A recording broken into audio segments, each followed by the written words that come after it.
Je vous dis bonjour à tout le monde. Moi, je m'appelle Patricia Estebrooks. Je suis la coordonnatrice pour le réseau de soutien à l'adoption du Nouveau-Brunswick. Et je veux vous dire merci d'être venu ce soir parce qu'il fait si beau, là. Merci quand même d'avoir participé et un gros merci à Val de venir présenter pour nous. Avant de lui laisser faire la présentation, je vais vous parler rapidement des programmes et des choses qu'on a. Donc, je vous inviterai tous à visiter notre site web. C'est www.nbadoption.ca. Et là, vous allez voir en haut du site web, il y a une petite bande rose qui dit Trouver des rencontres et vous allez voir là tous les programmes qu'on a disponibles. Donc, à venir ce mois-ci, on a encore une rencontre francophone. Ça s'appelle Plus fort ensemble. Et on invite toutes les familles francophones de se rencontrer et partager leurs expériences. On a aussi une rencontre pour les familles qui sont en attente, qui s'appelle Vivre l'attente. Et c'est Suzy, qui est notre coordonnatrice, qui s'occupe de ça. Et ça s'en vient la semaine prochaine. Vous êtes les bienvenus à vous inscrire à ça aussi. Et juste pour vous dire que le mois prochain, on aura aussi un autre webinaire en français. Il arrive vite, ça va être au mois de mai. Et celui-là sera à propos du trauma et du stress post-traumatique chez les enfants. Donc, c'est vraiment une base de l'information. Si vous êtes parent en attente, parent adoptif ou professionnel, je vous recommande vraiment d'y participer. C'est un bon apprentissage. Donc, pour la présentation de ce soir, euh, je vous rappelle que si vous voulez bien voir tout l'écran, je vous recommande d'utiliser la fonction Speaker View. Là, vous pourrez voir la présentation à Valérie et vous pourrez la voir elle aussi quand elle parle. Et je vous demande encore de garder votre micro en muet, à moins bien sûr que vous ayez une question. Et là, on vous demandera dans ce cas-là de l'enlever. Au cours de la présentation, si vous avez des questions, vous pouvez les laisser dans le chat. Vous pouvez lever votre main. On s'arrêtera petit à petit pour poser les questions et répondre. Le plus interactif qu'on peut être, le mieux c'est. Je sais que Valérie va vous encourager pendant la séance aussi. Je passe à la prochaine. Donc, je vous présente Valérie. Val est superviseure clinique et thérapeute clinicienne au Centre Boréal. Elle est aussi travailleuse indépendante en pratique privée. Elle a un baccalauréat et une maîtrise en travail social et est la présidente du chapitre de Moncton de l'Association des travailleuses et travailleurs sociaux du Nouveau-Brunswick. Avec plus de 15 ans d'expérience avec du travail avec les enfants, adultes et les familles, et avec diverses problématiques, incluant le trauma, la violence familiale et conjugale, le stress, l'anxiété, la colère, les difficultés dans les relations et le soutien parental. Elle a de l'expérience en thérapie individuelle, de couple et familiale, ainsi que l'animation de groupe. Donc, je te cède la parole, Valérie. Merci beaucoup. Puis si jamais il y a une dernière chose, si jamais vous avez des problèmes techniques, Jessica est en ligne là. Vous pouvez lui envoyer un message par le chat, puis elle pourra vous aider. Autrement, on est prêt. On t'attend, Valérie. Merci. Parfait. Merci beaucoup, Patricia. Mais ça me fait plaisir d'être là. Moi, je suis parent adoptif. Moi, j'ai adopté mon enfant quand il avait 9 ans. Il y a 16 ans maintenant. Fait que c'est dans les années super le fun, là. Des fois moins. Euh, Ça fait que je suis bien contente d'être là. Avant de commencer avec ma présentation, je me demandais si c'était possible, s'il n'y a pas trop de gens, de savoir un peu, ou si vous pouvez écrire dans le chat un peu de quelle région êtes-vous? Vous me donnez une idée si c'est tout le Nouveau-Brunswick ou si ça se concentre un petit peu plus dans telle ou telle région. Ça pourrait m'aider un petit peu à identifier par la fin de ma présentation qu'est-ce qui serait les meilleures ressources pour vous si vous avez des questions. Parce que je connais quand même certaines ressources dans certaines régions de la province. Moi, je suis à Moncton. Je vois qu'on a North Shore NB. Donc, on a du monde de Campbellton, de Grand Sault, aussi Grand Falls, Oromocto, Fredericton. On a du monde de Moncton, Grand Sault. Donc, je pense on est pas mal éparpillés partout, là. Je sais qu'on a des professionnels du Nord-Ouest aussi. Donc, ouais. OK, OK, parfait. Ça me donne, j'écris juste ça, je prends ça en note, ça me donne une petite idée. Puis après, on pourra parler si vous avez des questions par rapport aux des ressources qui sont disponibles dans votre communauté. Puis il y en a peut-être qui peuvent me dire aussi, tu sais, est-ce qu'on a des professionnels, est-ce qu'on a des parents? Souvent, les parents en connaissent plus que nous autres, là. Si vous avez des idées sur des choses qui peuvent aider les autres participants aussi, je vous invite de partager vos connaissances par rapport à ça. Donc, c'est ça, on va commencer la présentation. Moi, je vais vraiment vous parler de qu'est-ce qui se passe au niveau, tu sais, les meilleures pratiques à utiliser avec les jeunes victimes d'agressions sexuelles. Patricia a mentionné, je travaille au Centre Boréal. Moi, Centre Boréal, si vous ne connaissez pas, c'est un centre qui offre des services pour justement des enfants victimes d'agressions sexuelles de l'âge à 0 à 18 ans. Je travaille aussi avec des jeunes qui ont des comportements sexuels problématiques. J'ai travaillé avec des adultes qui ont vécu des agressions sexuelles. Fait que vraiment la violence familiale, conjugale et avec les jeunes, c'est vraiment ça ma spécialisation. Ça a vraiment été dans mes intérêts pendant longtemps. Ça fait que juste le plan de la présentation ici, on va juste donner une petite définition et aussi les formes d'agression sexuelle, l'incidence des agressions sexuelles envers les jeunes au Nouveau-Brunswick. Je vais juste donner un petit aperçu du développement sexuel typique chez les enfants parce que c'est important de comprendre ça pour savoir qu'est-ce qui est typique, qu'est-ce qui est moins typique. L'âge de consentement, les signes et symptômes, des choses qu'on peut peut-être percevoir chez des jeunes qui auraient été victimes, quoi s'attendre un peu, comment faire de la prévention avec ces jeunes-là, l'intervention, des meilleures pratiques à adopter si on a un jeune qui a été victime. Le soin de soi, ça va être quelque chose qui est très important comme parent. C'est important de bien se soigner, surtout quand on fait affaire avec des jeunes qui ont beaucoup de défis.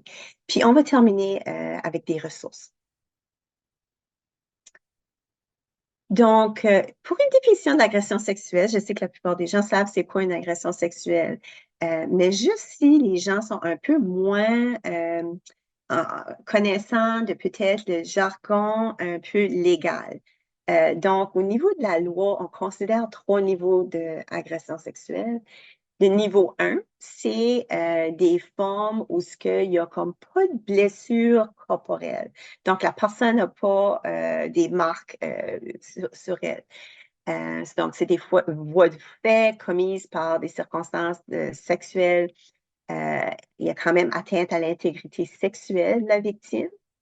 L'agression sexuelle niveau 1 ne cause pas de blessure corporelle à la victime. Fait que ça, on va regarder juste dans une petite minute là, les différentes formes d'agression sexuelle qui peuvent exister. Puis je peux vous dire que dans la plupart des cas, dans notre province, c'est le niveau 1. C'est des agressions niveau 1. Tu sais, des fois, quand on pense à agression sexuelle, on pense viol physique. On prend quelqu'un et puis on les cogne, on les bat, puis là, il y a une agression sexuelle avec pleine pénétration. C'est pas le cas dans la majeure partie des agressions sexuelles. Il y a beaucoup d'autres formes d'agression sexuelle qui peuvent être autant endommageantes juste parce qu'il n'y a pas, on n'a pas des bleus sur nous autres, là, tu sais. Donc, ça, c'est le niveau 1. Niveau 2, c'est un petit peu plus, on rentre dans un petit peu plus physiquement sévère dans le sens qu'il y a une arme. Il y a une arme qui a été impliquée ou peut-être qu'il y a des lésions corporelles, tu sais, peut-être qu'il y a des graphings sur nous autres ou quelque chose comme ça, des bleus ou des choses comme ça. Puis, il y a une arme à feu peut-être ou un couteau. Ou la personne peut peut-être menacer de faire mal à un membre de ma famille, par exemple. Tu sais, tu vas faire qu'est-ce que je veux, sinon je fais mal à quelqu'un. C'est une agression sexuelle, même si on m'a pas pris physiquement, parce qu'on m'a forcé. Fait que n'importe quel temps, je suis forcée dans un acte sexuel quelconque, c'est une agression sexuelle. Et le niveau 3, là, c'est vraiment sévère physiquement où il y a vraiment une blessure, une mutilation, peut-être qu'une défiguration de la personne ou qui met sa vie en danger. Ça fait que, tu sais, moi, dans mon travail, ça m'a déjà arrivé d'accompagner des victimes à l'hôpital où ce qu'il y avait comme vraiment physiquement, c'était évident qu'il y avait une agression sexuelle qui avait lieu parce qu'il y avait toutes les marques physiques qui allaient avec, là. Fait que ça, c'est les 3 niveaux. Quand on parle ici des formes d'agression sexuelle, ben, il y a le viol qui est plus connu. Il y a des attouchements sexuels, toucher différentes places dans le corps de façon sexuelle. Des baisers, c'est toutes des choses, c'est sûr qu'un baiser comme tel n'est pas une agression sexuelle, mais quand c'est sans consentement, hein, on ne voulait pas ce baiser-là.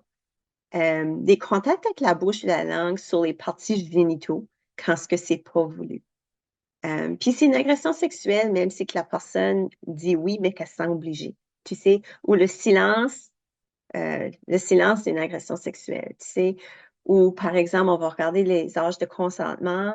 En bas d'un certain âge, on ne peut pas consentir à une relation sexuelle. Ça fait que même si l'enfant, par exemple, à 12 ans ou 10 ans, dit oui, absolument, je veux ça, légalement, ils n'ont pas le droit de consentir à une agression sexuelle. Puis il y a d'autres, quand on va arriver à l'âge de consentement, je vais vous expliquer un petit peu plus en détail, d'autres exceptions qui veut dire qu'on ne consent pas. Fait qu'on ne peut pas consentir, puis veut dire, même si je dis oui, c'est une agression sexuelle quand même, si l'acte a eu lieu à cause de mon âge et d'autres facteurs aussi.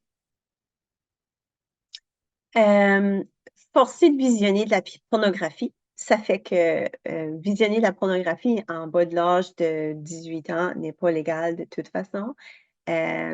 C'est pas considéré une agression sexuelle si, par exemple, un enfant trouve de la pornographie et puis visionne la pornographie, mais si qu'une autre personne force l'enfant à visionner de la pornographie puis l'oblige à faire des actes semblables comme qu'il y avait dans la pornographie, c'est considéré une agression sexuelle et c'est punissable par la loi. Envoyer des photos nues ou de nature sexuelle à des enfants, c'est contre la loi. Et c'est considéré une agression sexuelle. Exposition des parties génitaux, forcer de regarder des actes sexuels, fait que par exemple, quelqu'un qui force un enfant à regarder un couple avoir des relations sexuelles. C'est considéré une agression sexuelle. C'est pas approprié pour leur âge. Est-ce que je peux juste poser une petite question, juste pour Mhm, clarifier? Donc, même si c'est un autre enfant, mettons un adolescent suradolescent, c'est quand mhm. même illégal et c'est quand même considéré une agression, oui? C'est quand même illégal. La seule chose que je veux faire caution avec, c'est que, puis ça, c'est quelque chose qu'une infirmière, moi, je travaille beaucoup avec les infirmières qui font des examens médico-légaux. On appelait ça anciennement les infirmières saines. Ils ont changé leur nom maintenant. Mais il y a eu des infirmières que je travaille avec, puis j'ai vraiment aimé comment elle a dit ça, c'est que il faut pas oublier que les enfants, c'est pas des jeunes adolescents, puis les adolescents, c'est pas des jeunes adultes. Puis, qu'est-ce qu'on veut dire par là? C'est que un enfant n'est pas un agresseur. Donc, qu'est-ce que ça veut dire? Pour que ça soit un acte criminel, il faut avoir au moins 12 ans montant. Ça fait qu'un enfant de 8 ans qui s'engage dans un acte sexuel avec un enfant de 6 ans, même si c'était pas voulu, même si c'est quand même un impact sur l'enfant de 6 ans, absolument. Puis, on appelle ça des comportements sexuels inquiétants ou problématiques. Chez les enfants en bas de 12 ans, c'est plus des comportements sexuels inquiétants ou problématiques. Les enfants ne sont pas des agresseurs. Un agresseur, c'est un adulte. Un adulte, la raison d'agresser, c'est pour le pouvoir sur l'autre personne. Les enfants, quand ils ont des actes sexuels avec d'autres enfants, c'est pour d'autres raisons que ça. Je vais rentrer dedans un petit peu tantôt parce que je vais parler un petit peu des comportements sexuels problématiques. À ce temps, les adolescents, parce qu'ils ont en haut de 12 ans, c'est contre la loi. OK? Donc, c'est de la violence sexuelle, puis il y a tu sais, c'est dans le code criminel, des charges peuvent être apportées contre eux, mais on va encore pas les nommer des agresseurs sexuels. OK. Puis, il y a une chose que j'aimerais souligner, c'est que faut pas oublier que même si notre enfant a des comportements sexuels problématiques, ça veut pas dire que parce que, bon, je sais pas moi, un enfant qui fait des attouchements à ses amis dans la classe ou qui a eu des comportements sexuels problématiques quelconques, veut pas dire qu'il va devenir un agresseur plus tard. Même chose avec les adolescents. C'est sûr que le plus que tu approches l'âge adulte, le plus le risque est élevé que le comportement va continuer sans aide. Cependant, juste parce qu'un adolescent a eu un comportement sexuel problématique ne veut pas dire qu'il va devenir un agresseur plus tard. Il ne faut pas oublier que la raison Merci. que quelqu'un agresse comme adulte n'est pas la même raison que quelqu'un agresse comme enfant. puis on va rentrer dans l'âge de développement tantôt. Puis si je réponds pas à cette question-là assez, revenez-moi là-dessus, là. Mais c'est vraiment différent qu'un adulte. Faut pas les comprendre. Faut pas les considérer comme adultes. Faut pas que l'intervention soit Parfait. comme Non, un adulte, non. non, je comprends. Merci de clarifier. Bon. Il y a une autre question, Céline. Oui, J'espère que ça a répondu pour le moment, mais on va revenir à ça. Elle a posé la même question que moi. mhm, Donc, OK, mhm. on continue. Merci. Parfait. Donc, envoi des photos nues, nature sexuelle, exposition des parties génitaux, forcer de regarder des actes sexuels, voyeurisme, donc quand on essaye de, tu sais, un adulte, par exemple, regarde un jeune ou un enfant se changer. Euh, S'il y a de la manipulation, coercition, ça veut dire forcer, ou du chantage, qui veut dire que tu vas me toucher les parties génitaux, sinon je vais dire à maman. Où j'essaie vraiment de manipuler de quelque manière. Je te donne des bonbons, je te laisse jouer aux jeux vidéo, je t'amène chez moi, je te donne un cadeau, des choses comme ça. Ça fait que c'est considéré des agressions sexuelles parce que l'enfant a été exposé à ça puis amené là-dedans, sans être voulu. Puis tu es une personne d'autorité aussi. N'importe quand c'est un adulte, tu es une personne d'autorité. Euh, Cyberviolence sexuelle, c'est quelque chose qu'on voit beaucoup, tu sais, que ce soit sur les médias sociaux. Tu sais, ça peut être du bullying, genre de parler des parties sexuelles de l'autre personne, ou ça peut être essayer d'attirer une autre personne, les groomer qu'on appelle, là. Tu sais, c'est tranquillement faire amitié avec cette personne-là, puis là, comme que la relation se développe, leur demander de faire des choses comme, tu sais, enlever leur blouson ou quelque chose comme ça. Ça fait que là, on commence à parler de cyberviolence sexuelle. Ça va pour ça. Juste quelques petites statistiques. Au Nouveau-Brunswick, de 7,5 à 11% des jeunes ont été victimes d'agressions sexuelles dans la province en entier. Puis ça, il faut faire attention aux statistiques parce que ça, c'est qu'est-ce qui a été rapporté à la police. Donc, il y a beaucoup, beaucoup de violences sexuelles qui n'est pas rapportée ou qui n'est pas amenée à preuve, mais ça, c'est des incidences qui ont été rapportées. Donc, dans ces incidences-là, à peu près un tiers des enfants victimes ont moins de 9 ans. C'est commun, les enfants de moins de 9 ans. Moi, au centre où ce que je travaille, on peut voir des enfants aussi jeunes que 3 ans. Ben, c'est le zéro, là, mais habituellement, on ne voit pas avant 3 ans. 62% des victimes de 4 à 6 ans ont été agressées par un membre de leur famille. Fait que c'est très, très commun. Cet âge-là, puis il faut considérer les âges. À cet âge-là, c'est surtout les membres de famille, hein, les soignants. Donc, les parents ou les grands-parents ou les personnes, tu sais, membres, ça peut être membre de famille d'accueil ou ça peut être membre de... fait les personnes qui s'occupent de leurs besoins de base primaires. Euh, Quand on va puis dans les âges, dans le milieu, ben, ça peut varier, mais c'est souvent quelqu'un qu'on connaît, c'est souvent une connaissance, puis ça se passe souvent que c'est des adultes. Euh, mais 49% des victimes qui sont âgées de 12 à 15 ans, c'est par une connaissance. Puis souvent, on va voir que ça va être des jeunes de leur âge ou un peu plus vieux. Les jeunes de moins de 18 ans, eux autres, sont responsables de 30 à 50% des violences sexuelles. Ça fait que beaucoup des violences sexuelles, c'est fait par les jeunes de moins de 18 ans. Parce que si tu regardes la proportion aussi, c'est souvent plus dans l'âge adolescent, c'est souvent des filles qui ont été victimes d'agression, mais on va voir des garçons aussi. Euh, Puis juste un petit à côté pour les comportements sexuels problématiques, on va souvent les voir dans les bas âges, là, comme en bas de 5 ans, là, c'est surtout des filles qui vont avoir des comportements sexuels problématiques. Quand on monte dans l'âge après ça, on voit c'est plutôt des garçons.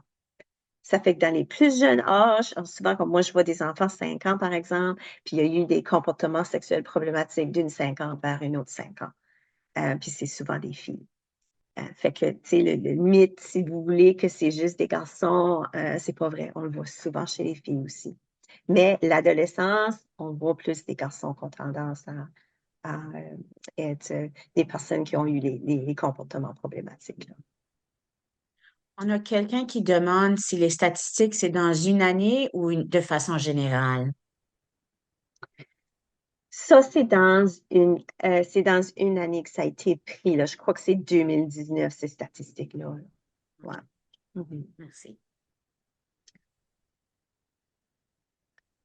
Euh, Juste quelques mots sur le développement sexuel. Il y a une chose qui est importante de reconnaître, c'est que des fois, on va arriver dans le scénario que, euh, OK, comme j'ai mon enfant qui a peut-être été victime, ou peut-être que j'ai adopté, ou peut-être que je suis une mère d'accueil ou un parent d'accueil. Euh, Puis j'ai des inquiétudes par rapport à le comportement sexuel de l'enfant. Souvent, au Centre Boréal, nous autres, on va recevoir des gens que, oh, mon enfant agit de cette façon ici, il doit avoir vendu une agression sexuelle ou la façon qu'il agit là, c'est des comportements sexuels problématiques. Il y a vraiment un problème, il y a besoin de la thérapie. Pas toujours. Je vois juste qu'il y a quelqu'un qui est rentré. Est-ce que, OK, toi, je sais pas si moi, je peux les T'inquiète pas, on laisser s'occupe. Non, non, rentrer. ça va, nous, on s'en occupe, là. C'est parfait, OK. C'est ça qui était le bip bip qu'on a entendu. OK, ça fait que on va souvent rencontrer ça, mais des fois, nous autres, qu'est-ce qu'on aime faire? C'est on aime toujours avoir une rencontre au préalable avant de dire on va offrir de la thérapie, parce qu'il y a un gros côté psychoéducation, parce qu'il y a beaucoup de comportements sexuels chez les enfants qui est absolument typique, absolument normal. C'est pas un comportement sexuel problématique. Ça veut pas dire que l'enfant a été victime d'agression sexuelle. Puis il faut aussi réaliser que les enfants qui ont des comportements sexuels problématiques, ça ne veut pas dire qu'ils ont été victimes d'agressions sexuelles. Ça peut, des fois, on voit ça souvent, on va voir des jeunes qui ont été victimes, puis là, ils ont des comportements sexuels problématiques après. Mais ce n'est pas toujours le cas. Puis c'est pas toujours le cas que les enfants qui ont des comportements sexuels, tu sais, comme qui ont été victimes ou vice-versa, tu sais, que ils vont nécessairement, la plupart des victimes vont pas avoir des comportements sexuels problématiques. Mais ça arrive de temps en temps, tu sais, là, de certains cas. Ça fait que l'âge de développement, euh, qu'est-ce qu'on voit, c'est que, bon, j'ai les bébés ici, OK? Fait qu'on a les 0 à 2 ans. Ça fait que si on pense que la sexualité se développe seulement à 16 ans, on se trompe beaucoup. Parce que si vous pensez, ça ne ferait pas bien mettre sens que mes bras poussent juste quand j'ai 18 ou 16, tu sais. Ça commence à pousser dès l'âge de la naissance. Les cheveux commencent à pousser à l'âge de la naissance, les organes génitaux poussent à l'âge de la naissance, la sexualité, les désirs sexuels, le plaisir, tout ça commence dès la naissance. C'est juste que ça ressemble différent d'un stade de développement à l'autre. Par exemple, les 0 à 2 ans, ils touchent tout. Ils mettent tout dans leur bouche. Ça, c'est vraiment commun à cet âge-là. À cet âge-là, ils vont explorer toutes les parties du corps. Mais à cet âge-là, tout est pas mal égal. Tu sais, c'est le fun de toucher mon vagin, c'est le fun de toucher mon pénis, c'est aussi le fun de toucher ma tête et mes cheveux. Tu sais, là, ils vont explorer toutes ces parties-là.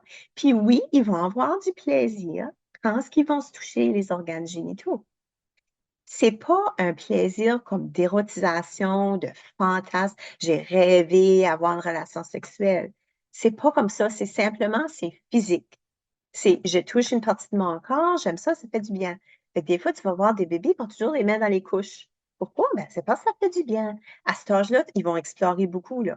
Ils vont commencer à marcher, puis ils vont avoir, surtout là, 3 à 5 ans, la photo d'à côté, c'est plus 3 à 5 ans. Ça se développe encore plus. Encore là, on n'est pas dans l'érotisation, on n'est pas dans le fantasme, mais encore plus de j'ai plaisir à me toucher ces parties-là, tu sais. Puis je vais même l'utiliser comme façon de, tu veux rentrer la stimulation, mais façon de peut-être comme me faire sentir meilleure, d'un peu gérer pas nécessairement gérer le stress, mais comme tu vas te sentir bien. Tu sais, peut-être tu vas le faire en t'endormant parce que c'est réconfortant, ça fait du bien. Ça fait qu'ils ont quand même un plaisir à se toucher les parties génitaux. Ça, c'est absolument normal. Cet âge-là, tu vas voir les enfants vont se promener le pouce dans l'anus L'anus est la région préférée souvent à cet âge-là. Ça fait que ça, c'est des choses absolument normales. Puis si un enfant fait ça, ça ne veut pas dire qu'il y a eu un problème en quelque part. Tu sais, ça ne veut pas dire qu'il y a eu une agression. Fait que c'est important de réaliser ça. Après ça, on voit l'âge ici plus préscolaire, scolaire, juste avant l'entrée à l'école ou juste comme qu'ils rentrent à l'école.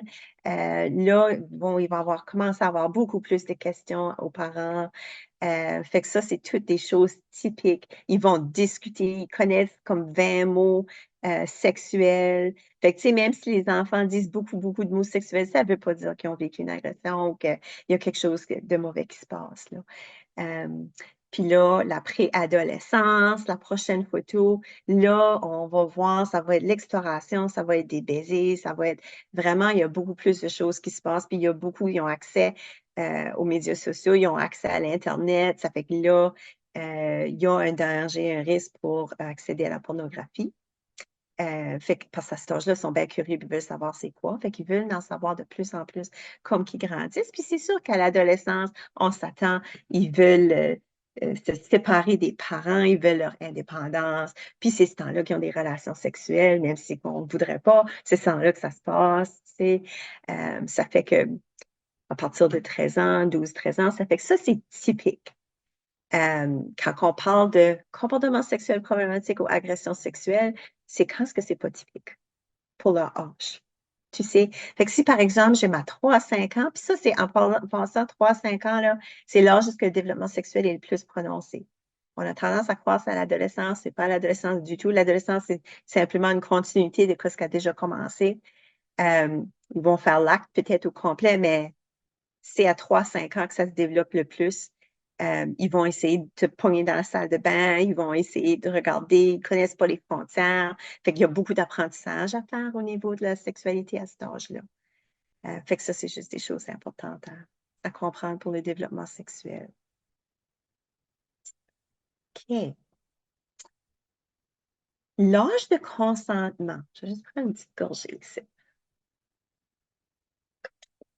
Il y a des Je vais choses juste qui poser, peuvent. j'allais dire, pendant que tu fais ça, j'allais demander si jamais il y a des questions, n'hésitez pas à les mettre dans le chat, là, mais on peut continuer, là. Mhm, absolument. L'âge de consentement est 16 ans, qui veut dire si j'ai 16 ans, j'ai le droit d'avoir une relation sexuelle avec n'importe qui, de n'importe quel âge. Donc, je peux avoir 16 ans pour avoir une relation sexuelle avec quelqu'un de 30 ans. C'est écœurant pour les parents, puis c'est pas le fun d'entendre ça. Mais ça, c'est légalement. Ça ne veut pas dire que dans votre maison, vous allez approuver ça, puis c'est correct avec vous autres. Puis, un parent décide qu'est-ce qui est bien pour lui, puis ses enfants, puis sa famille. Mais il faut être conscient que les jeunes ont des relations sexuelles. Tu sais, on va pas se dire c'est normal à cet âge-là. Euh, En autant qu'il n'y a pas eu euh, un abus d'autorité ou de pouvoir quelconque. Ça fait que si j'ai 16 ans, puis j'ai une relation sexuelle avec quelqu'un de 17, on a dit oui toutes les deux, puis on est tous d'accord avec ça. On a le droit de dire oui selon la loi à 16 ans. Mais que la personne que j'ai une relation sexuelle avec, c'est mon coach ou mon enseignant ou mon prêtre ou quelqu'un qui a une autorité sur moi, des charges peuvent être apportées contre la personne de 17 ans, même si c'est proche en âge. OK? Parce qu'ils ont pris avantage d'une plus jeune personne. Tu sais? Ça fait que là, ça, c'est des choses à considérer. Légalement, les enfants de 12 et 13 ans ont le droit d'avoir une relation sexuelle. Légalement. Qui veut dire, ils ont le droit de dire oui. Si l'autre personne a dit oui, il n'y a pas eu d'agression, il n'y a pas eu de viol, il n'y a pas eu de forcé, puis les deux veulent. Il ne faut pas qu'il y ait plus que 2 ans de différence à l'âge de 12 à 13 ans. Ça fait que si qu'un 12 ans dit oui à son petit chum de 16 ans pour une relation sexuelle, la personne de 16 ans, des charges peuvent être apportées contre lui ou elle. Parce que c'est trop vieux. L'âge, il y a trop une grosse différence d'âge. Il ne faut vraiment pas qu'il y ait plus que 2 ans de différence. Quand on a 14 et 15 ans, on a le droit de consentir, donner notre consentement, notre OK à une relation sexuelle, si l'autre personne n'a pas plus que 5 ans de différence. Ça fait que je peux avoir 14 ans, je peux avoir une relation sexuelle avec quelqu'un de 19 ans sans qu'il y ait rien qui arrive, que légalement, la loi peut pas aller après la personne de 19 ans. Mais si la personne a 20 ans, oui, c'est contre la loi. En autant qu'il n'y a pas eu, il y a le consentement est là, tout est correct, il n'y a personne en position d'autorité de l'autre personne. Tu sais, tous ces éléments-là sont respectés. Donc, il ne faut pas qu'il y ait d'exploitation, de manipulation, de coercition, de forcer, peu importe l'âge de la personne. Ça fait que si j'ai 18 ans, hein, deux personnes de 18 ans, puis il y a eu quelqu'un a forcé quelqu'un de quelque manière, c'est sûr, c'est une agression sexuelle, tu sais. Mais par rapport aux âges, ça, c'est les âges qu'on a le droit de dire oui, puis que c'est pas considéré une agression. C'est pas contre la loi. Y a-t-il des questions sur cette section-là? Parce que souvent, cette section-là amène beaucoup de commentaires. Qu'est-ce que les gens pensent à propos de ça? C'est une surprise? Est-ce que tout le monde était au courant des âges de consentement? Avez-vous des opinions là-dessus? Moi, ça m'a surpris. Le 12 et 13 ans, ça me surprend beaucoup, mais je suis contente de savoir au moins quels sont les... C'est important, je trouve, de savoir ça aussi pour avoir des conversations avec les jeunes aussi, pour, tu sais, leur expliquer aussi leur responsabilité dans tout ça.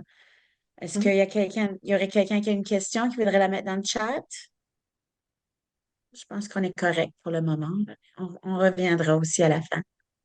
Mhm. Oh, Oui. Céline, lève la main. Oui, voulais-tu poser une question?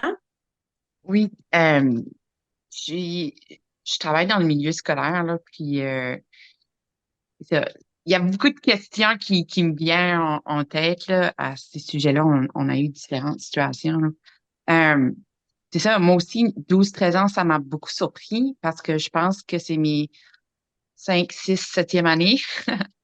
Puis, c'est ça, comme je me posais la question, comme je comprenais au niveau de la curiosité, mais on se posait la question même le personnel d'appui, euh, si c'était pas mésadapté, d'avoir de l'intérêt, puis, tu sais, c'est ça, d'avoir des références, puis de se comporter de façon très sexualisée à 11 12 13 ans, justement, 5 6 7e année, là. Donc, on était comme, si-tu raison de s'inquiéter, si l'enfant dit vraiment avoir le consentement qu'il a accepté, comme, c'est ça, je me posais des questions, je trouve ça un sujet intéressant, là. C'est la loi, mais que c'est légal. Donc, ça veut dire que si l'enfant a 12 ans, l'autre a 14, on peut pas pousser, les parents peuvent pas pousser en cours. Cependant, je pense qu'à cet âge-là, les parents devraient être très impliqués. Je Mhm. pense que c'est important de parler de prévention bien avant l'âge de 16 ans, tu sais, typique, tu sais, l'âge légal là, qu'on peut, tu sais, qu'on va avoir consentement général. Parce que est-ce qu'ils sont au courant? Est-ce qu'ils sont assez matures? Est-ce qu'ils comprennent les risques associés avec des relations sexuelles? Tu sais, ça fait qu'il faut en parler absolument. Puis moi, je dirais, tu sais, comme par rapport à l'école, s'il y a beaucoup de choses sexualisées, c'est de même en parler aux parents parce que les parents sont encore, tu sais, les Ouais, enfants sont encore d'âge, sont pas de l'âge légal, là. Tu sais, c'est ouais, encore des mineurs. Fait que s'il y a quelque chose qui concerne, c'est sûr que informer les parents pour que les parents aient ces discussions-là. C'est simplement qu'un parent ne peut pas emporter un autre enfant en cours ou porter plainte qu'il y a eu quelque chose contre la loi qui a été fait quand ce que les deux enfants sont d'âge similaire comme ça. Mais ça se passe, là, 12 13 ans, là. C'est, oui, oui. il y Ben, en c'est a ça, qui sont, comme, moi, tu sais, j'ai déjà vu une fille enceinte, là, à 12 ans, là. Tu sais, je veux dire, c'est pour, ouais. oui, oui. Une chose à qui ça me fait penser, ça, je dirais aussi, est-ce que tu dirais, Valérie, que c'est important plutôt de encourager une discussion que de la décourager quand on Mhm. parle à cet âge-là? Absolument. Parce qu'il ne faut pas oublier que les enfants, là, dès l'âge de 2 ans, ont accès à l'Internet. Ouais. Comme, aussitôt qu'ils sont capables de pitonner avec leur pouce, ils ont accès à l'Internet. Ça fait que si vous ne discutez pas, les enfants, des précautions, de la prévention, puis plus que le physique, là, il faut parler des relations saines. C'est l'importance de ne pas manipuler les autres, de pas le consentement, les frontières saines. Il y a tellement de choses à discuter au niveau de la sexualité, puis les relations saines Mais si vous n'en parlez pas, ils vont avoir leur source d'autres amis qui connaissent pas vraiment, des opinions, de la télévision, de l'Internet. Ils vont avoir de l'information. Puis, tu sais, les parents peuvent être vraiment, vraiment surpris de comment les enfants sont connaissants. Puis, tu sais, moi, je vous encouragerais de me demander aux enfants, tu sais, qu'est-ce qu'ils connaissent. Puis, tu sais, comme, il y a des très, très jeunes, là, 5 ans, qui connaissent tous les mots, puis c'est quoi le sexe, puis ils savent vraiment beaucoup, là, parce que si les parents les enseignent pas, il y a quelqu'un qui va les enseigner. Puis le danger, c'est qu'ils vont pas avoir la bonne information. Fait que dès un très jeune âge, aussitôt que les enfants posent des questions, tu sais, à 2, 3 ans, ils commencent déjà à poser des questions. Tu sais, il faut les répondre, mais il faut considérer l'âge de développement. Parce que même les parents, c'est ça, nous questionnaient s'il y avait raison de s'inquiéter, justement, comme une Mhm. 6e année qui dit qu'il a déjà eu des rapports à 12, 13 ans complets, puis plus d'un Mhm. partenaire. Puis, tu sais, je me questionnais aussi, c'est ça, même physiquement, la fille que j'ai en tête est développée comme une femme, Mhm. déjà, tu sais. Fait on se disait comme peut-être que oui, elle a cette conscience-là déjà plus développée au niveau sexuel, justement, comme ça suit son corps à quelque part. Tu sais, elle avait ses règles à 9 ans, puis tu sais, des choses comme ça que ses parents nous partageaient. Mais non, c'est intéressant. Ça veut dire comme si ses partenaires seraient plus que 2 ans de vieux, là, on pourrait être Ça plus. pourrait, oui, oui. Puis ça cause des fois un petit problème avec les jeunes, ben un grand problème parce que, tu sais, des Ouais. fois, une jeune, elle a un chum qui est plus vieux, puis elle comprend pas, puis elle l'aime, puis elle voulait avoir une relation sexuelle, mais elle n'est pas de l'âge à consentir. Si qu'elle a 12 ans, puis il y a 15 ans, elle n'est pas de l'âge à consentir. Tu sais, elle peut pas donner son consentement. Elle n'a pas l'âge pour le donner. Puis c'est important de réaliser aussi que les enfants en bas de 12 ans, par exemple, s'il y a une relation sexuelle, puis ça n'a pas besoin d'être une pénétration complète. Il y a quelque sorte d'attouchement, il y a quelque chose de. Même si les deux, si les deux voulaient, là, c'est contre la loi pour n'importe quel enfant en bas de 12 ans d'avoir une relation sexuelle quelconque. Cependant, on ne va pas porter de charge contre un enfant en bas de 12 ans. Non, c'est sûr. Mais c'est quand même contre. Dans le sens, c'est contre la loi. C'est pas légal. Les enfants en bas de 12 ans n'ont pas le droit d'avoir une relation sexuelle, mais on ne va pas porter. Là. Puis même 12, 13 ans, c'est assez rare qu'on va pousser, mais à partir de 12 ans, ils sont sujets au code criminel. Dans un contexte comme le nôtre, dans le milieu scolaire, est-ce que tu nous suggérais de faire des signalements dans des contextes comme ça? Comme si, j'imagine que oui, là. Signalement en protection de l'enfance, pas à moins que vous pensiez qu'il y a eu de l'abus quelconque. Est-ce que la personne a été forcée de quelque manière? Mais si vous avez des inquiétudes, c'est sûr, n'importe quel âge en bas de 19 ans, mais c'est des inquiétudes par rapport à l'abus. Ok. C'est là. Moi, j'irais plutôt vers les parents. Tu sais, il y a eu beaucoup de comportements, tu sais, sexuels, on s'aperçoit, comme, tu sais, c'est risqué pour les jeunes parce que, ben, c'est risqué pour tout le monde, mais, tu sais, les infections transmises sexuellement, est-ce que les jeunes considèrent ça? Moi, si j'aurais une jeune qui aurait 12 ans, qui engagerait dans des relations sexuelles, je m'assurerais qu'elle a beaucoup de condoms, puis qu'elle est bien protégée, parce que je peux lui dire de ne pas le faire. Mais ça ne va pas fonctionner. Tu sais, Oui. mais avoir les Ouais. conversations ouvertes, donner l'éducation, Mhm. euh, la protection, renforcer ça, mais lui dire non de ne pas le faire, c'est Oui, juste pas réaliste, là. Ouais. c'est intéressant. Merci. Mhm. Ça fait plaisir. Merci Céline, Puis, merci Valérie. puis 14, 15 ans, pas plus que 5 ans de différence. 14, 15 ans. Les signes et symptômes de quelqu'un qui aurait vécu une agression sexuelle, il y en a beaucoup. C'est juste important de réaliser que c'est pas tous les enfants qui ont vécu une agression sexuelle qui vont avoir beaucoup de signes et symptômes. Il y en a qui auront vécu peut-être des attouchements ou on a différentes formes d'agression sexuelle qui ne vont pas avoir un impact. Comme si on parle, moi je vous ai dit que je vois des enfants assez jeunes au Centre Boréal. Ben, Les enfants de 5 ans qui rentrent au Centre Boréal, là, c'est des enfants. Tous les enfants qui rentrent au Centre Boréal, c'est des enfants.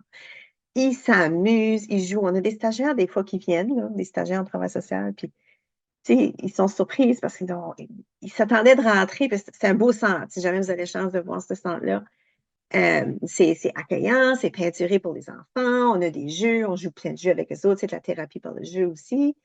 Les enfants s'amusent, puis sont heureux, puis sont bien. C'est des enfants comme tous les enfants. Il y a rien de particulier. Puis, si qu'un enfant a plusieurs de ces symptômes-là, ou pas, ou aucun, il y en a qui n'auront aucun symptôme. Ça dépend de l'enfant. Il y en a que, oui, ils vont avoir beaucoup de symptômes. Il y en a que non. Tu sais, il y en a que ils vont pas réaliser vraiment qu'est-ce qui est arrivé. Fait qu'il va falloir vraiment travailler sur les frontières, puis l'éducation, des choses comme ça. Leur sécurité, assurer leur sécurité. Mais ils vont pas nécessairement avoir tous ces symptômes-là, ou aucun. Mais il y en a qui vont l'avoir. Puis c'est ces enfants-là que nous, on travaille avec pour les aider avec les symptômes. Il y en a qui vont vivre de la colère, de la tristesse. Il y en a qui vont avoir des sauts d'humeur fréquents. Il y en a que ça va affecter leur estime de soi parce qu'ils vont tendance à croire que c'est de leur faute, les enfants. C'est très, très, très important, un enfant qui a été victime d'agression, de leur laisser savoir que c'est pas de leur faute. Le répéter souvent, souvent, parce qu'ils croient vraiment que c'est de leur faute. Il y a la perte de mémoire après un incident d'agression sexuelle, c'est très, très commun. On a parlé, Patricia a parlé de PTSD, là, syndrome de post-traumatique. Il y a une formation qui s'en vient. Ça fait partie de ça aussi. Il y en a qui vont avoir des symptômes de post-traumatique. Il y en a qui vont avoir des flashbacks. Il y en a qui vont sursauter facilement. Il y en a qui vont se refouler. Hein, ils vont pas vouloir parler à personne. Ils vont avoir tendance à s'isoler. Ça se peut que tu vois des blessures physiques. Mais comme qu'on a indiqué, souvent non. Il y a danger pour des infections transmises sexuellement. Il peut y avoir une grossesse non voulue. Il y a des enfants qui ont de la difficulté à dormir. Il y en a que c'est pas écrit là, mais ça va affecter l'école aussi. Des fois, ça peut être un signe. Ils vont peut-être moins s'intéresser dans les activités qui apportent normalement de la joie. Tu sais, d'habitude, quelque chose qu'ils aiment. Ils adorent jouer au soccer, puis tout d'un coup, ils veulent plus jouer au soccer. Et ça peut être un signe. Ça ne veut pas dire que c'est nécessairement ça. Ça peut être plein d'autres choses, là. Ça peut qu'ils ont eu une chicane avec leur petit ami, ils ne veulent pas jouer au soccer, là. Il ne faut pas sauter et penser que c'est absolument ça. Mais ça, c'est des symptômes communs qu'on va voir. Ça se peut qu'ils ont des comportements sexuels inquiétants ou problématiques. Ça se peut qu'il y ait une hypersexualisation. Ça fait que ça se peut qu'eux autres mêmes, ils ont tendance à vouloir des relations sexuelles très jeunes. C'est que ça arrive quand ils étaient jeunes. Ça peut arriver, mais encore là, c'est pas chez tous les enfants. Ça se peut qu'ils ont peur d'être seuls avec une telle personne ou des hommes. Quand ça arrive, il faut explorer plus loin. Parce que si un enfant ne veut pas se faire garder par une telle personne, c'est peut-être pas nécessairement ça, mais il faut explorer un peu plus loin qu'est-ce qui se passe là. Trouble de l'alimentation, c'est un symptôme qui peut arriver. Puis des comportements à risque, par exemple des abus d'alcool ou de drogue chez certains jeunes qui ont de la misère avec les symptômes, vont aller vers ces comportements-là, un peu pour oublier.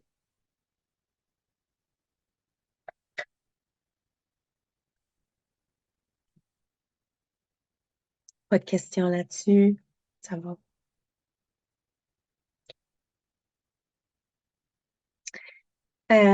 Les comportements sexuels ou des propos sexuels, voici qu'est-ce qu'il faut qu'on regarde pour des comportements sexuels problématiques, OK?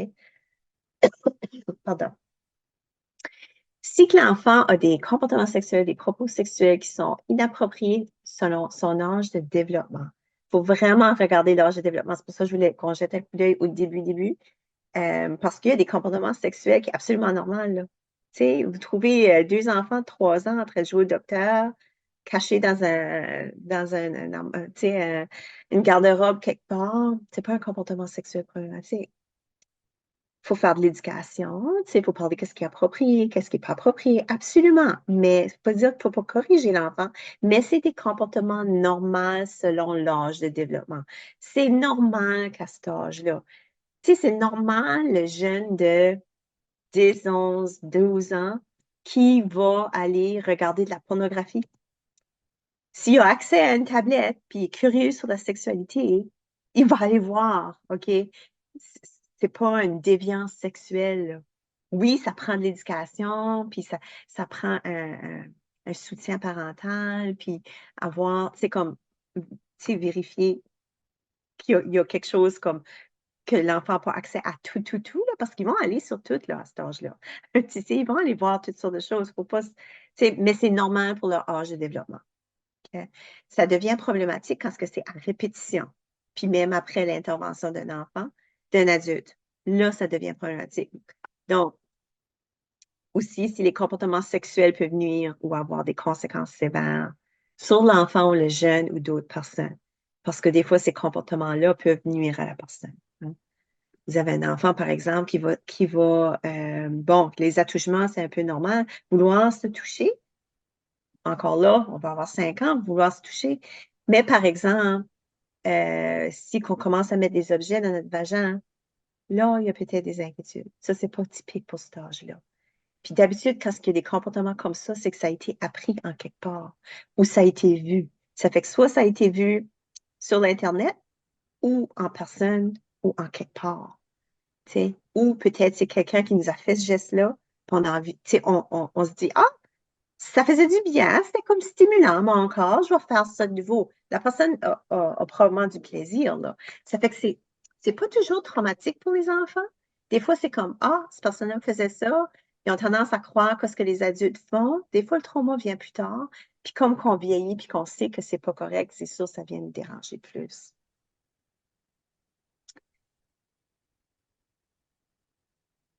Ça, c'est des critères qui nécessiteraient une intervention s'il y a des comportements sexuels problématiques qui se passent.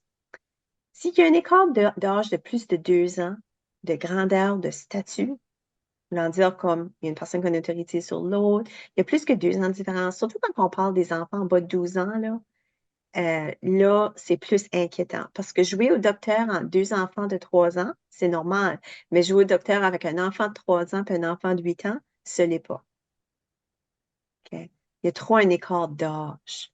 Un adolescent, c'est normal de vouloir faire des attouchements à un autre adolescent avec le consentement. Mais si tu as 14 ans, puis tu as des attouchements avec un enfant de 8-9 ans, ce n'est pas typique. OK?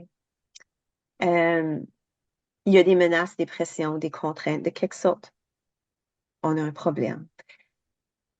Il y a une escalade des comportements sexuels. Ça fait que ça arrive de plus en plus souvent. Tu sais, parce que généralement, les enfants, les comportements sexuels, c'est assez spontané. Tu sais, c'est pour du plaisir, c'est pour le fun, il n'y a pas rien de, tu sais. Mais quand ça commence à aller comme c'est intrusif, tu sais, ça se passe tout le temps. Ils pensent rien qu'à ça. Là, on parle, oui, comme probablement il y aurait besoin d'une intervention de plus, là. Il y a un envahissement, pensée, comportement sexuel continu. Il y a la notion du secret.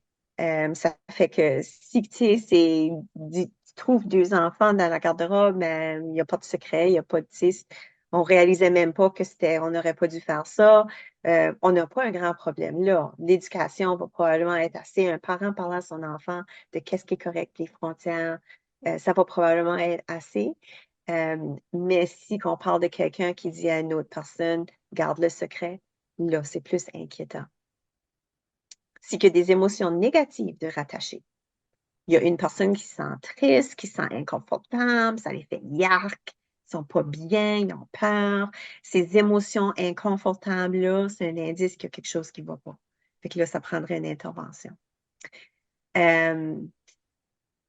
Persistance, malgré les interventions des adultes, ça se reproduit, on a parlé à l'enfant plusieurs fois, puis ça continue de se produire. Là, on voit un problème. Puis les interventions des adultes, c'est important que les adultes, les genres d'intervention qu'on fait, c'est un peu plus, c'est pas et jamais de relation sexuelle ou touche-toi pas là, tu sais, comme on va voir ça, là, tu sais. Non, non, non, non, touche pas ça, là, tu sais. Mais on a vu, c'est complètement normal. Qu'est-ce qui serait l'intervention appropriée? Ce serait plutôt, c'est sûr, ça fait plaisir se toucher tu sais, les parties génitaux, mais c'est quelque chose qu'on fait en privé, ça. Ça, c'est important de faire ça en privé. Fait que ça, c'est l'intervention qu'il faut faire avec les enfants et les jeunes. Tu sais, la masturbation, absolument normale. de tous les âges, pas juste adolescents, tous les âges. Mais on le fait en privé, dans la salle de bain ou dans la chambre à coucher, pas devant les autres. Okay? Fait que ça, il faut corriger ce comportement-là. Mais faire la masturbation comme telle, c'est absolument normal. Manipulation ou chantage. On va voir ça chez les enfants, en bas de 12 ans des fois, qu'un enfant va dire baisse-toi les culottes, sinon je vais dire à ton père que tu as volé toute la crème glacée. Ou tu sais, tu vas être obligé de faire ça, sinon, ou je t'achète un cadeau si je te donne mon lunch si tu fais qu'est-ce que je veux. Fait que là, ça commence à être plus problématique. Y a-t-il des questions sur cette partie-là? Moi, je pense à la dernière partie que tu mentionnes, là, parce que je pense à une incidence que j'ai entendu quelqu'un discuter, là, où il y a un jeune il a été en trouble finalement parce que justement, il a baissé ses culottes comme ça, mais c'était parce que les autres enfants avec qui lui était, il était en train de le taquiner, puis le pousser, puis justement lui faire du chantage, tout ça.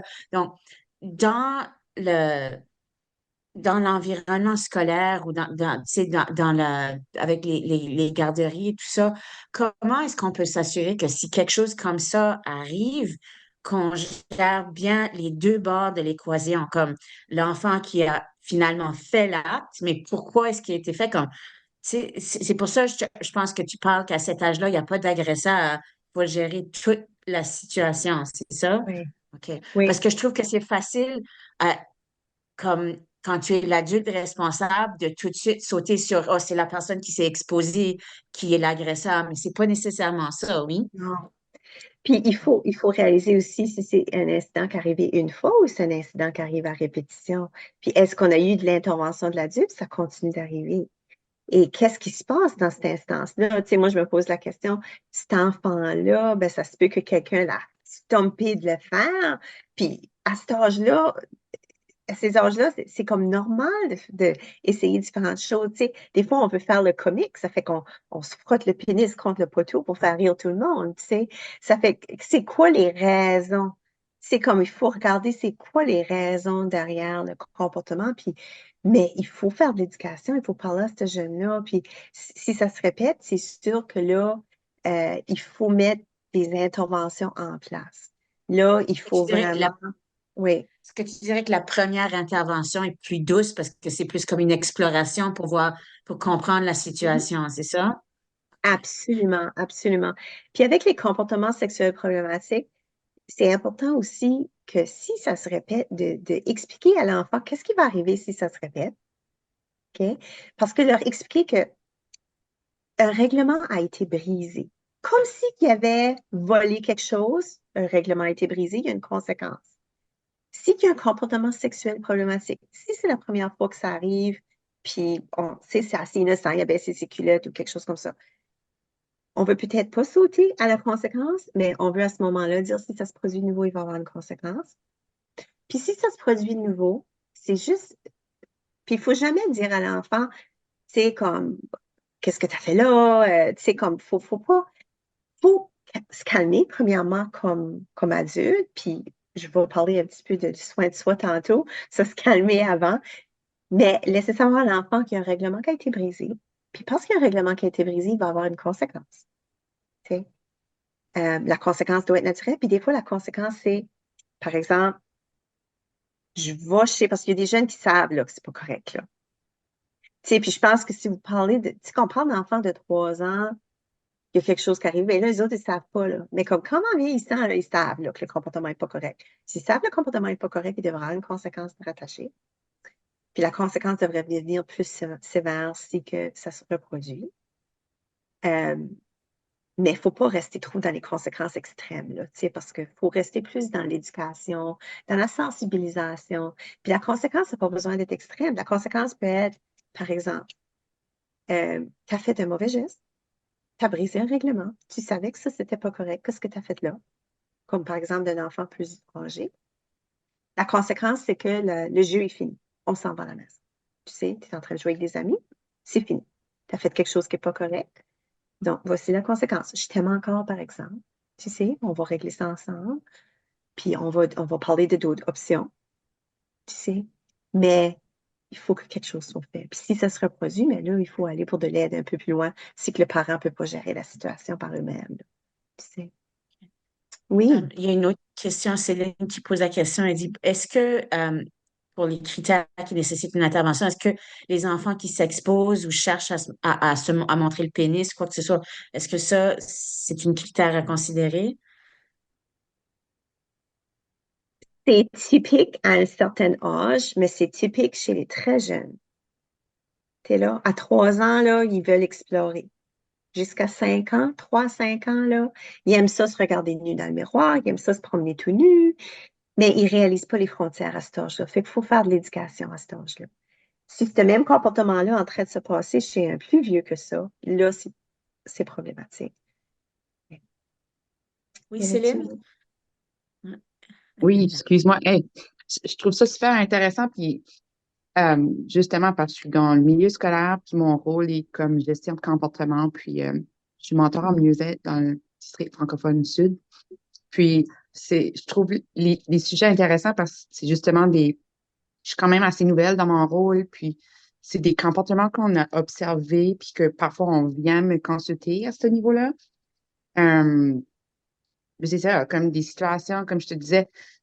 euh, Ma question était un jeune qui s'expose, admettons, première, deuxième année, tu sais, à un moment donné, j'ai cet élève qui s'est levé dans la cafétéria, puis qui se baisse les culottes, puis il trouve ça drôle en première année de se montrer le pénis, tu sais.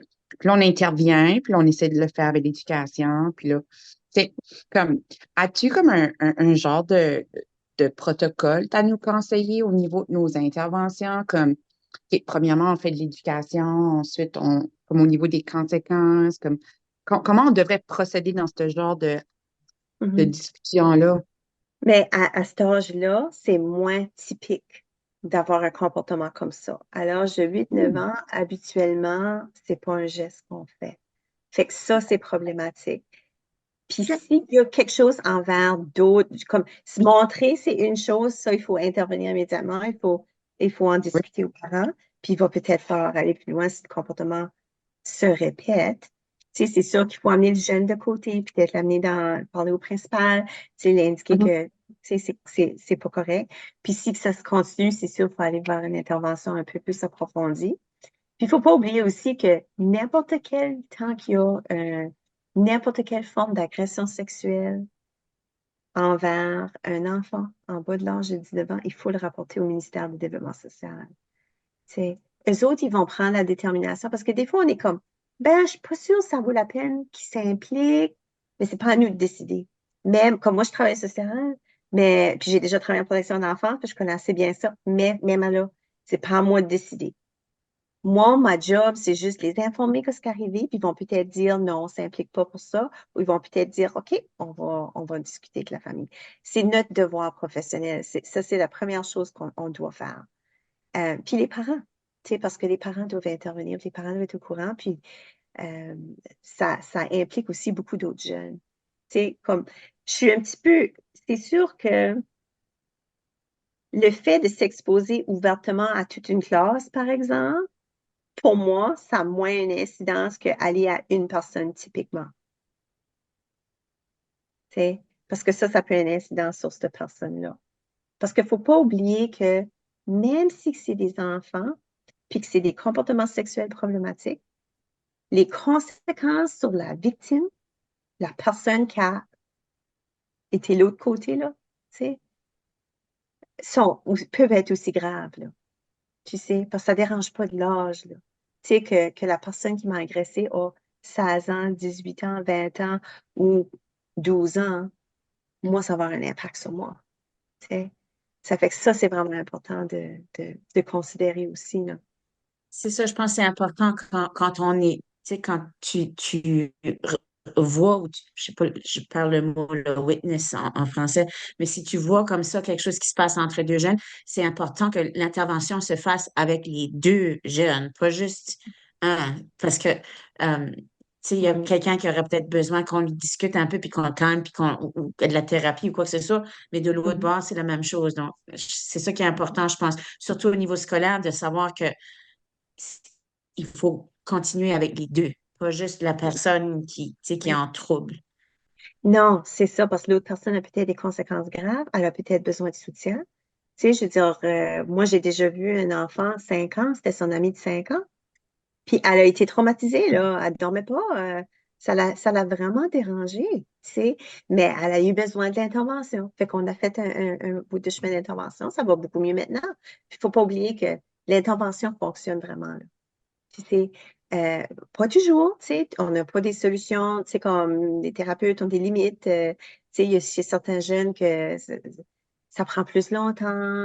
Peut-être qu'ils vont avoir besoin d'aller pour une intervention à un jeune âge, juste pour faire ça que tout est correct. Mais peut-être pour cet enfant-là, tout est correct, puis ça leur dérange pas, puis ils ont trouvé ça drôle, puis tu sais, ils pensent pas plus que ça. Bon, c'est bien correct. Puis si qu'un jour ça vient les déranger de nouveau, ben, ils iront en thérapie à ce moment-là, tu sais, là. Fait que ça dépend des jeunes, mais il faut vérifier, comme Patricia a dit. Ça, c'est vraiment important de vérifier avec les deux. Ça a-tu eu un impact sur les autres jeunes, là, cet enfant-là qui s'est exposé, tu sais? Ça se peut que oui. Puis ça se peut qu'il y ait des enfants de la classe qui ont trouvé ça comique, ça a eu zéro impact. Il y en a peut-être un ou deux là-dedans qui sont traumatisés, là. Ça les a beaucoup dérangés. Fait qu'il faut vérifier ça. Vérifier ça. Oui.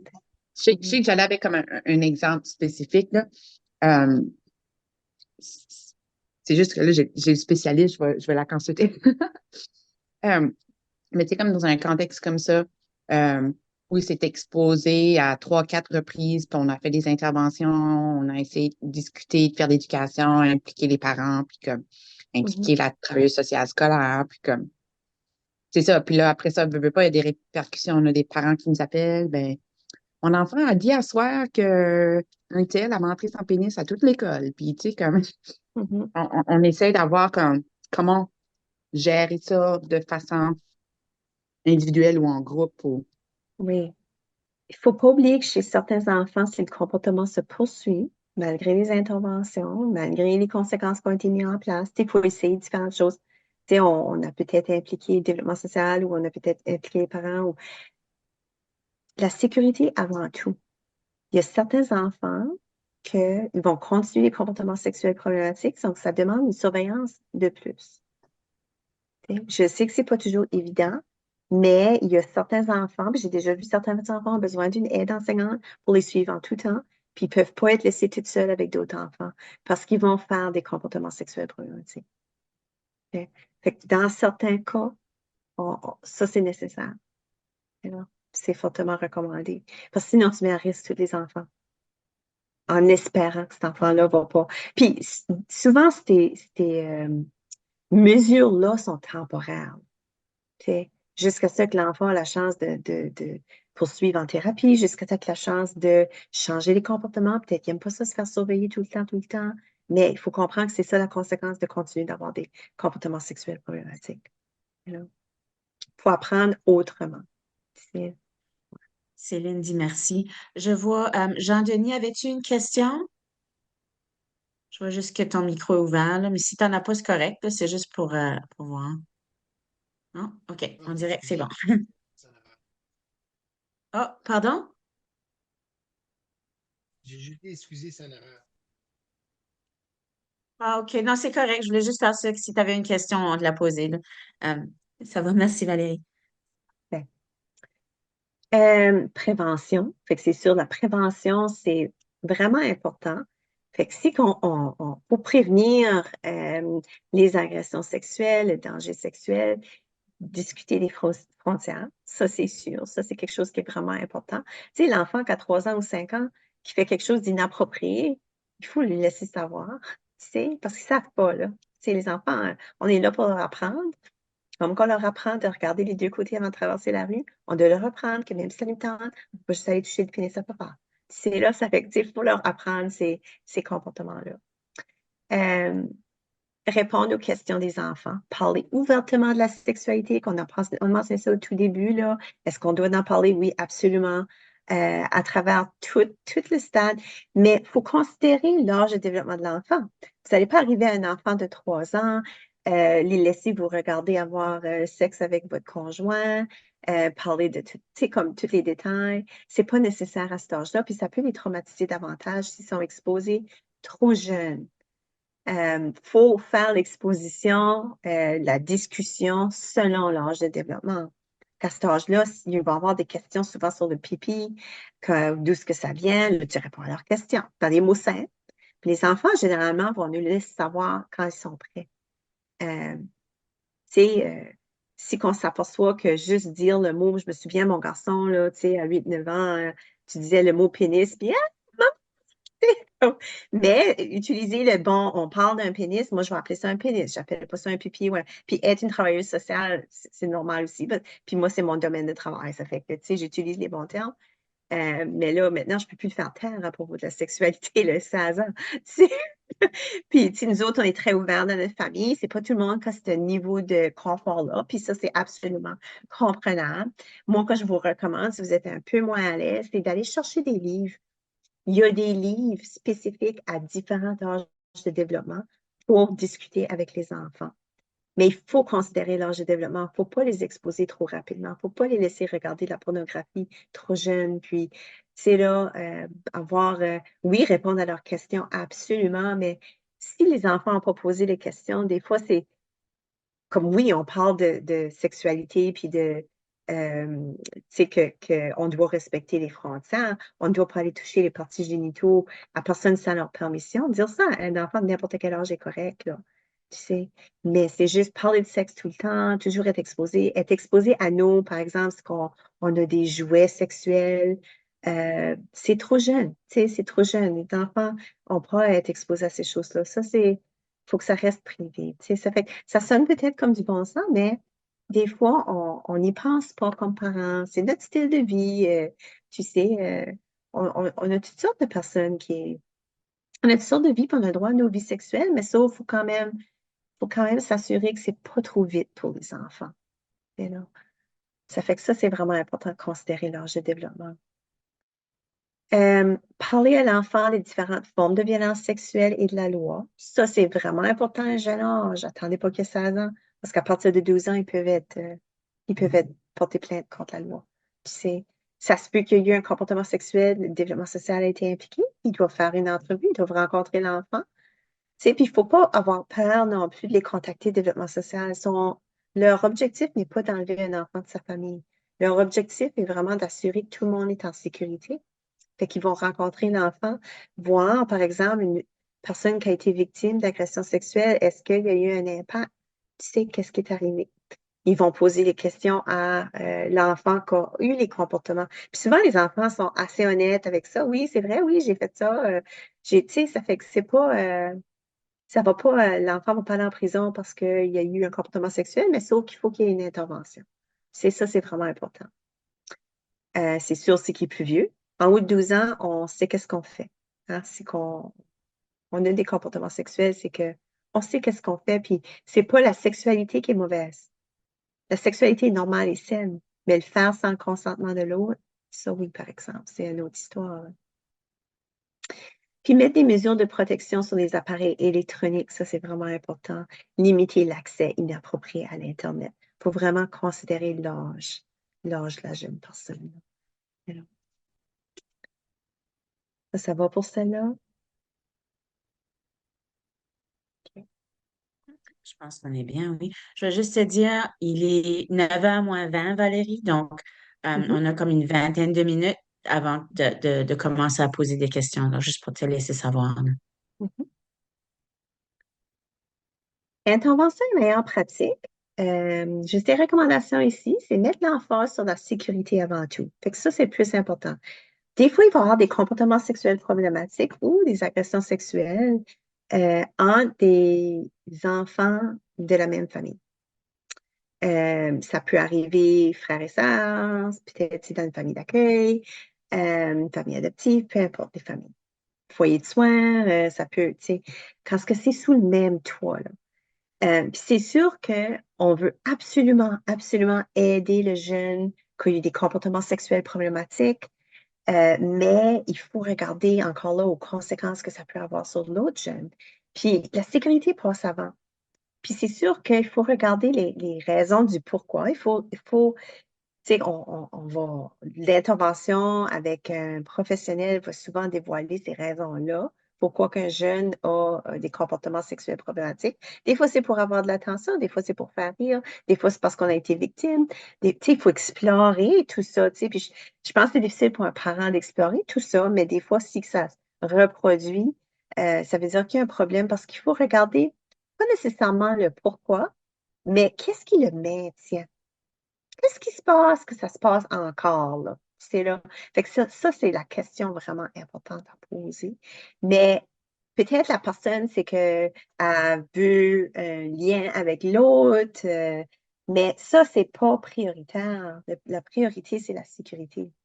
Fait qu'il faut regarder la sécurité avant. C'est important de dire à l'enfant qui a été victime que c'est pas de sa faute. Éviter de poser des questions qui pourraient lui faire croire que c'est de sa faute. Puis des fois, on fait ça sans vouloir. On peut poser des questions comme pourquoi tu es allé à cette classe-là? Tu sais, pourquoi tu es allé là? Qu'est-ce que tu portais cette soirée-là? Tu sais, pourquoi tu ne m'as pas dit avant? Mais quand on pose la question pourquoi, là, l'autre personne va se mettre ça à la défensive, il va se dire ben, c'est de ma faute. J'aurais dû le dire avant parce que j'aurais dit avant, ben, ça serait réglé, c'est de ma faute. De faire vraiment attention de comment on dit les choses. Pas trop poser le pourquoi des choses, tu sais.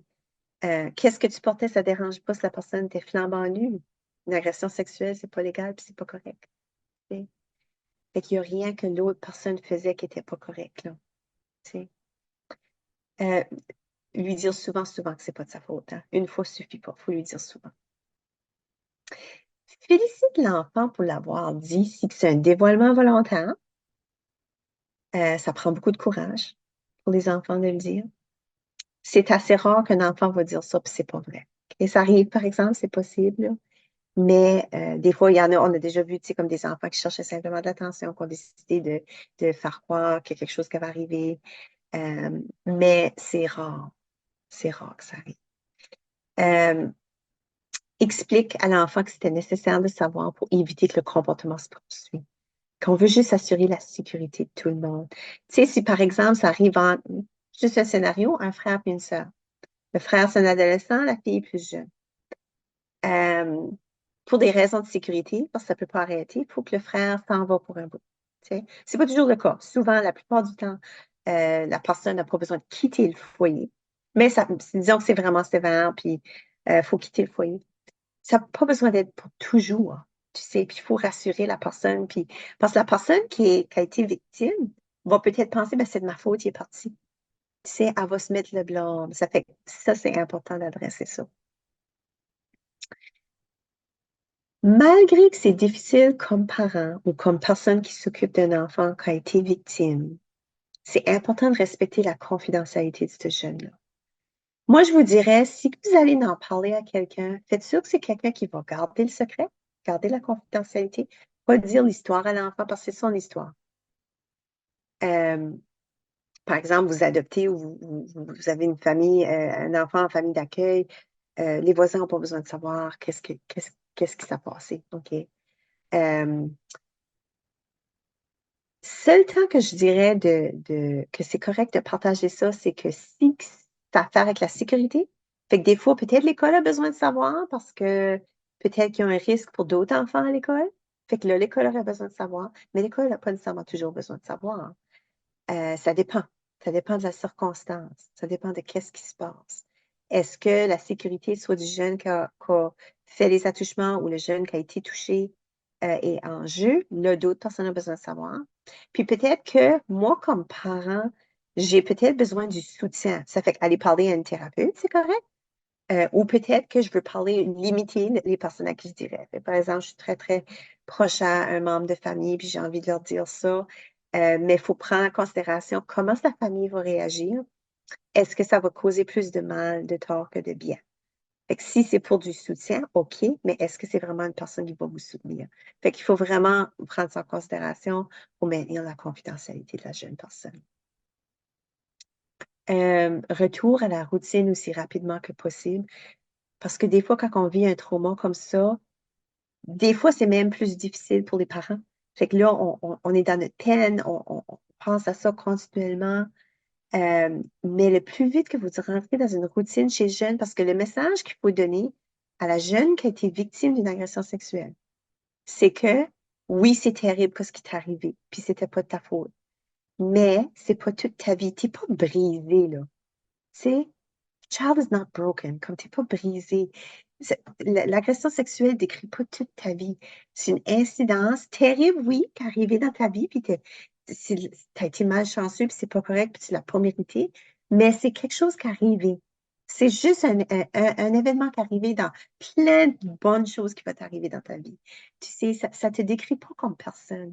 Puis c'est pas parce que tu as vécu une agression que tu vas avoir des problèmes toute ta vie. Absolument pas. Il faut retourner dans la routine. Ça va aider la personne à guérir, puis ça va leur donner le message que malgré ce qui est arrivé, le soleil se lève toujours, je vais toujours à l'école, je fais toujours ces choses-là. À ce temps, si la personne est particulièrement traumatisée, puis vous voulez la retirer de l'école pour quelques jours, correct, tu sais, pas besoin de dire à personne la raison du pourquoi, tu sais. Elle a la grippe, elle peut pas aller à l'école, tu sais. Absolument, oui, s'occuper, est-ce qu'il y a des soins médicaux qu'elle a besoin d'être occupée, est-ce qu'elle va aller voir un thérapeute, des choses comme ça. Mais retourner à la routine, ça va lui faire du bien. Pas toujours en parler. Faire attention de ne pas toujours en parler. Faire attention qu'à toutes les fois que le jeune rentre, qu'ils ne vous entendent pas au téléphone en train de parler à quelqu'un à propos de l'agression. Encore là, ça revient à maintenir la confidentialité, puis pas toujours en parler aux jeunes. Parce que, encore là, c'est un incident qui est arrivé, peut-être le jeune ne veut même pas en parler. Puis c'est important de respecter ça, d'aller à son rythme, lui donner les opportunités d'en parler, lui parler, oui, lui donner psychoéducation, absolument, mais pas toujours en parler. Lui permettre d'avoir des moments de plaisir, de jouer, de s'amuser, pas devenir trop super protecteur non plus, parce que tu sais, des fois, ça va arriver, hein, tout d'un coup, on a une jeune fille, moi j'utilise fille, là, parce que des fois, on va voir avec les filles, mais ça peut arriver aux garçons aussi, mais on va avoir tendance à surprotéger les filles beaucoup, qui a vécu une agression sexuelle, même une adolescente, elle a 14 ans, elle a vécu une agression sexuelle. Ben là, tu n'as plus le droit d'aller à un party, là, parce que ça pourrait arriver de nouveau. Non, comme il faut quand même laisser savoir à la jeune que c'est sécuritaire, mais c'est juste comment qu'on va assurer la sécurité. C'est le plus possible. Parce qu'on ne peut pas les mettre dans du bubble wrap, on peut pas, tu sais, on peut donner les jeunes des ressources, des outils, on peut faire la prévention dans la mesure du possible, leur offrir la sécurité. On ne peut pas empêcher qu'une mauvaise chose arrive. On peut faire le plus possible, mais pour que ça arrive. Ça va. L'importance du soin de soi. Le dévoilement peut être très difficile pour la personne qui soigne un enfant qui a été victime d'agression sexuelle, comme que j'ai mentionné. Des fois, c'est plus difficile chez les parents. C'est pour ça qu'au centre où je travaille, on offre du soutien aux parents. On commence souvent la thérapie avec le parent parce que c'est le parent qui peut aider son jeune à guérir le plus.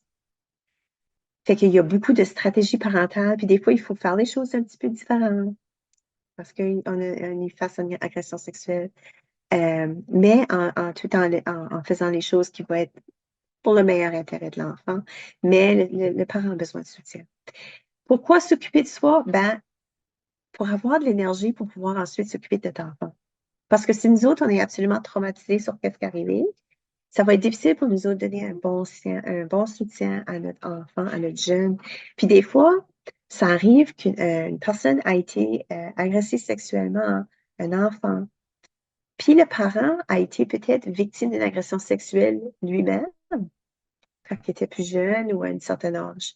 Fait que ça peut comme retraumatiser le parent, puis amener des incidences, tu sais, comme les symptômes, puis là, ça peut faire une transférence chez l'enfant. Quand des fois, l'enfant n'est pas si traumatisé, mais le parent, ça amène d'autres traumas ou d'autres rappels de souvenirs de sa propre enfance. Ça, c'est une autre raison pourquoi c'est vraiment important de s'occuper de soi, puis aller pour de l'aide, ce qu'on a besoin. Tu sais, des fois, c'est souvent, on commence avec le parent, puis aller pour de l'aide sur qu'est-ce qui est les meilleures manières de soutenir mon enfant. C'est là. Et les prochaines étapes que je donne essentiellement, qu'est-ce qu'on peut faire sur le niveau physique? Parce que des fois, on prend soin de soi. OK, ben, je peux aller prendre un bain ou je peux appeler quelqu'un, je peux parler à quelqu'un, mais il y a beaucoup plus à considérer que ça. Puis, comme parents, ben, vous pouvez décider, vous autres, qu'est-ce que vous avez envie de travailler. Là. Tu sais, on ne peut pas tout faire, mais c'est juste important de faire le soin de soi. Puis, il y a tellement beaucoup d'options. Tu sais, je vais peut-être dire, ouais, mais moi, ça ne me tente pas de faire l'exercice, je suis absolument épuisée. C'est correct, je peux juste manger un bon repas à la place. Tu sais. Faire quelque chose un petit peu plus facile. Ça fait physiquement, je m'occupe de mon hygiène personnelle. Tu sais, je fais sûr de ne pas me négliger, je me mets belle, je porte des vêtements qui me font paraître belle, je me sens bien. Manger régulièrement. C'est juste base, là. Lorsqu'on vit une crise, un trauma, c'est important de regarder la base. OK? Euh, bien dormir, avoir assez de repos. Aller à mes rendez-vous médicaux, pas manquer mon rendez-vous au médecin, au dentiste, ou à l'optométriste ou mes soins, c'est de base. Me reposer si je suis fatiguée ou malade. Excusez-moi pour le bruit, c'est mon chien. Il vient de se lever. Ça, c'est une autre chose. Psychologiquement, ça aide de jouer avec un animal. Psychologiquement, prendre du temps de congé du travail, de l'école, d'autres obligations aux besoins. Participer dans des activités amusantes. S'éloigner des distractions, souvent le téléphone, le courriel, tout le temps en train de lire des affaires sur les agressions sexuelles ne va pas nous aider. Là, ça fait que des fois, c'est simplement se soigner. Apprendre des nouvelles choses qui ne sont pas liées à l'école ou le travail. Ça peut nous faire du bien aussi. Exprimer des émotions de manière saine, parler, écrire, faire de l'art, ça n'a pas besoin d'être parlé, mais c'est juste trouver une manière de s'exprimer. Reconnaître ses forces et ses accomplissements, aller en vacances, des randonnées de jour, peut-être c'est le temps de faire quelque chose d'amusant. Là-dessus, qu'est-ce que je vous dirais aussi, c'est si vous avez un jeune qui a vécu une agression sexuelle, puis que ça s'est arrivé une telle journée, l'anniversaire va typiquement être difficile. Puis qu'est-ce que je vous recommande là-dessus, c'est remplacer le mauvais souvenir par quelque chose de plaisant. Ça fait que le 4 novembre, c'est plus la journée de ton agression sexuelle. Le 4 novembre, c'est la journée qu'on fait quelque chose que toi, tu as envie de faire. C'est ta journée. Okay? Puis ça se peut que le jeune soit triste et qu'elle ne veut pas rien faire, ou le jeune, puis c'est correct. Ce qu'ils ne veulent pas, c'est correct. Tu suis le feedback.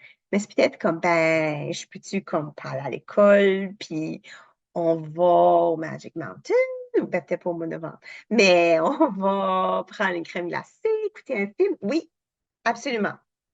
C'est ta journée. Fait qu'on remplace le mauvais souvenir par quelque chose de plus plaisant. Ça dépend du jeune. Encore là, aller avec les sentiments des jeunes. Mais ça, c'est une option qui peut aider. Faire une activité réconfortante. Regarder une émission préférée. Prendre un long bain. Trouver des raisons de rire. Toujours dans la chose négative. Puis discuter de ses problèmes. Socialement, passer du temps avec des gens qu'on aime. On peut téléphoner ou écrire à des amis ou membres de famille qui habitent loin, sans parler toujours de qu'est-ce qui est arrivé. Hein? Je m'excuse, le pitou, il fait du bruit. Rencontrer des nouvelles personnes, passer du temps seul avec son partenaire ou avec des amis, demander pour de l'aide aux besoins, faire des activités plaisantes avec d'autres personnes, avoir des moments d'intimité avec son partenaire, maintenir des liens avec ses amis de longue date. Socialement, c'est juste garder le côté social un peu. Encore là, on ne fait pas tout ça, mais peut-être choisir quelques-uns. Puis là, spirituellement, on a passé du temps en nature. Ça n'a pas besoin d'être prié, mais ça peut l'être, qu'on aime la prière. Faire de la méditation, prier, reconnaître les choses qui sont importantes, agir en correspondance avec ses valeurs, se donner des moments de réflexion, participer dans une cause qui est importante pour nous, apprécier de l'art qui a une signification pour toi, musique, film, littérature, des choses comme ça. Puis des fois, le travail peut même nous amener à pas toujours penser à qu'est-ce qu'il y a de négatif qui se passe dans notre vie. Ça fait qu'on peut focuser sur nos habiletés au travail, faire sûr de dire non quand on a trop de responsabilités, s'investir dans des projets intéressants et valorisants, apprendre de nouvelles choses en lien avec sa profession, prendre le temps de parler, d'établir des relations avec ses collègues de travail. Des fois, les collègues peuvent être un très bon soutien.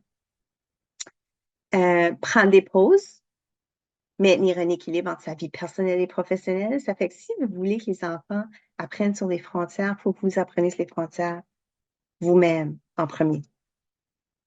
On ne peut pas faire les enfants. Si vous voulez que les enfants s'occupent de soi, il faut que vous vous occupiez de vous autres avant, parce vous êtes le modèle. Ils vont modeler. Fait que si vous n'êtes pas capable de prendre du temps pour vous reposer, votre jeune ne va pas le faire non plus. C'est là. Fait que c'est important de le modeler. Maintenir un endroit de travail confortable qui encourage le succès, puis aussi défendre ses droits. Hein. Ça peut être un salaire équitable ou avantages sociaux, défendre ses droits en tant que. Fait que ça, c'est tous des éléments à considérer quand ça vient à s'occuper de soi. Voici des ressources. Ministère du Développement social, bien sûr, c'est le premier contact. Si vous avez des questions, des incertitudes, qu'est-ce qu'on devrait faire? Eux autres, c'est vraiment le premier contact. J'ai indiqué le centre Boréal, mais il y a d'autres centres à travers la province. À Saint-Jean, il y a KitKat, qui est un centre semblable au centre Boréal. Il y a, je sais qu'il y en a d'autres qui vont être créés à travers la province, ils ne sont pas créés encore, mais comme des centres, le Centre de santé mentale communautaire, c'est une ressource aussi. Eros et Sage Counseling, ça, c'est des organismes en pratique privée. Si vous avez des assurances privées, vous pouvez consulter ces professionnels-là. Il y a aussi les maisons d'hébergement. Fait que dans toutes les communautés, même les petites communautés, si vous êtes une petite communauté, les maisons d'hébergement ont souvent des ressources. Il y a toujours des intervenants là, vous pouvez leur parler, ou venir au téléphone. Parce que c'est souvent des lignes d'écoute 24 sur 24. C'est pas nécessairement juste pour une femme qui est victime d'abus qui veut aller à la maison. Ils sont aussi là pour vous soutenir. Centre de prévention de la violence, c'est un centre pour les victimes de toute forme d'abus. Ils vont voir des enfants et les adultes. Puis violence sexuelle Nouveau-Brunswick également, ça c'est une place à Moncton qui peut donner beaucoup. Non, pardon, violence sexuelle Nouveau-Brunswick, c'est à Fredericton. Ça c'est à Fredericton. Fait que ça c'est une très bonne ressource aussi à contacter si vous voulez des ressources supplémentaires. Référence. Et ça c'est la fin de ma présentation. Fait que là je vais laisser ça ouvert à s'il y a des questions. Merci beaucoup, Valérie. C'est vraiment apprécié. C'est très intéressant. Pour le monde qui se pose la question, on partagera les ressources avec vous après. J'enverrai un courriel avec toute l'information. Ne vous inquiétez pas si vous n'avez pas réussi à noter. Si jamais, Val, tu as d'autres ressources pour différentes régions aussi, on pourrait les partager par courriel aussi. Pourrais-tu fermer ta présentation, puis on pourra passer à la partie questions et réponses?